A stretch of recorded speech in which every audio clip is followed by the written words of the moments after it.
I'm Rob Garland, and welcome to episode 5 of my motivation and practice series. And if you've watched the other episodes, you're probably aware by now that this isn't a standard guitar lesson. I'm not playing through these videos. I'm just trying to impart some ideas and concepts that hopefully will help you on your musical journey. Why you should learn music theory. One thing to remember before I jump into this discussion is that the word we're using here is theory. We're not saying music law, right? We're saying theory. It's just a theory. Just think of it as a guide based off of a study of music.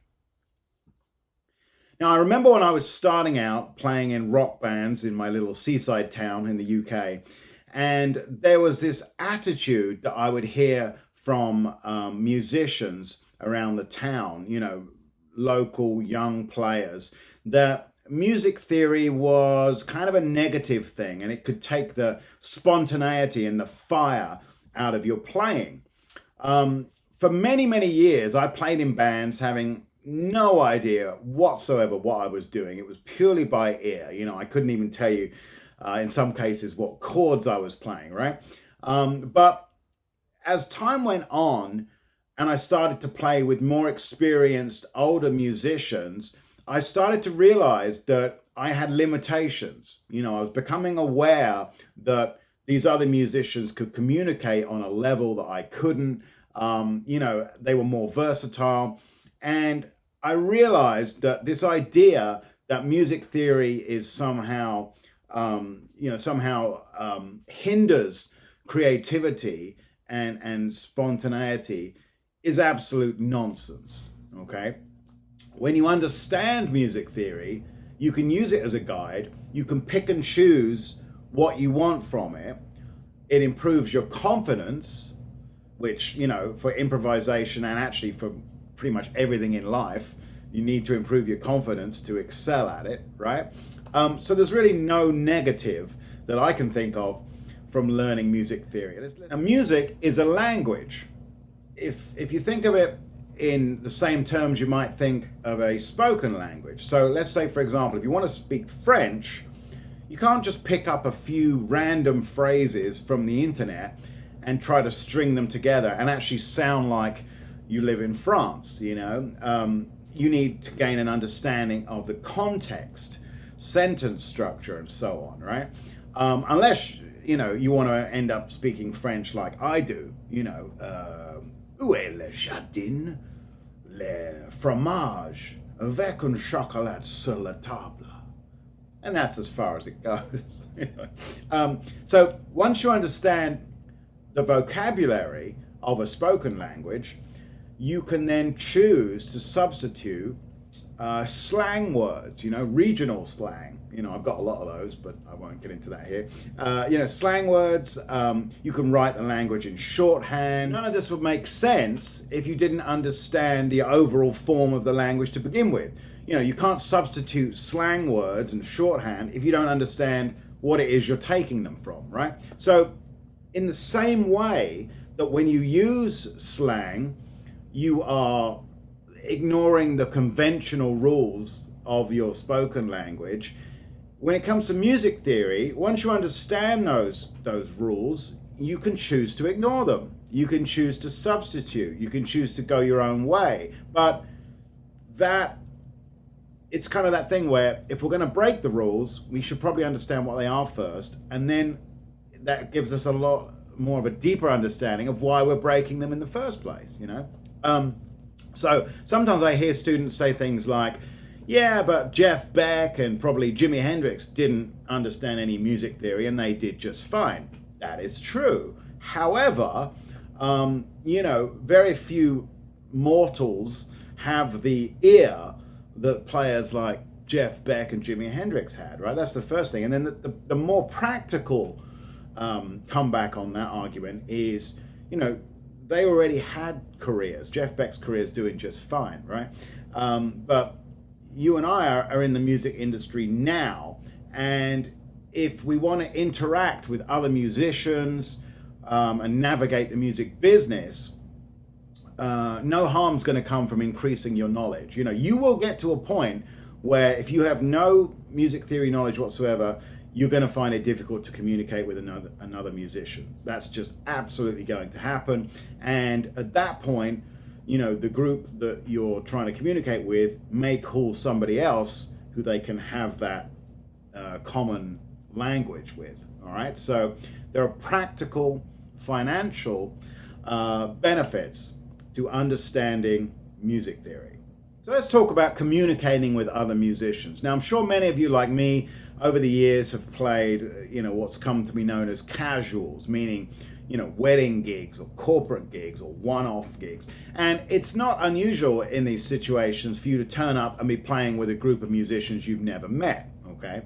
Now, first of all, if you're going to do one of these gigs and it's a one-off, you might need to rely on chord charts. If you don't understand what chord charts are, that's not going to work. You know, you also might have the situation where a singer who may be a bit of a diva, he or she, may say to you, oh, I don't want to sing the song in that key, I want to sing it in another key. Well, if you understand music theory, you could probably transpose, you know, change the key of the song on the spot if you're looking at the chart. You know, you might recognize a common chord progression.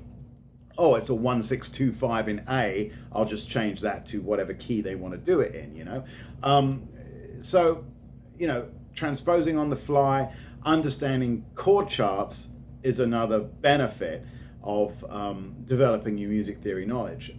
You can also use that knowledge to chart out your own songs or arrangements, you know, original songs, maybe rearrange cover songs, maybe you need to play a gig at the last minute, you know, you can chart out some. Now, it's my personal preference for a band that you perform with regularly, not one of these casual gigs, but if it's a regular performing band, I personally don't like to see charts at gigs. This is just me. You know, I prefer to memorize the music because I think charts at gigs put up a barrier between the audience and the musicians. And I also think you get less interaction between the musicians on the stage if they're looking down, reading out a chart. Now, you know, in the jazz world, charts are obviously very common, but that's just my personal preference on that.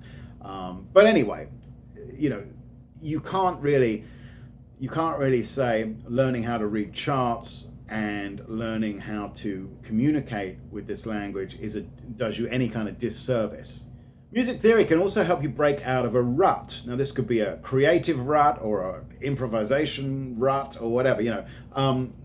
If you're trying to compose something new and you feel like every time you sit down at the guitar, you know, you play the same 4 chords, maybe in a different order, but it just sounds the same. Maybe you're writing the same song 10 times over, and that can work in some situations, but, you know, let's say you're trying to break new ground. Well, if you can apply some music theory to what you already have, it can open up new doorways for you, you know. The way I personally compose my music is usually not by choice. Usually I'll be working on something else, and then something will come out and I'll go, oh, that's interesting. And then I'll follow it, and then, you know, 4 hours will have gone by and I'll be like, what happened? You know, but, you know, or maybe you just sit down and play and something comes out. Something will come out. If you sort of have faith in the process, something usually comes out, right?